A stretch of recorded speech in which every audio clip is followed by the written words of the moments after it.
Today I'll show you how to update NPM on Mac.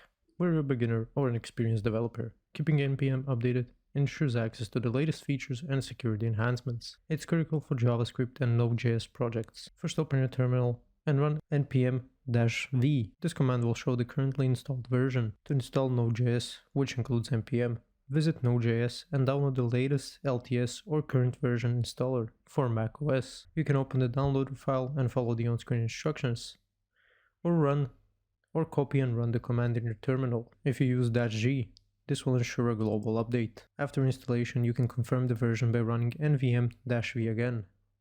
If you get command not found errors, ensure that user-local-bin is in your path. Always back up your current environment before major updates.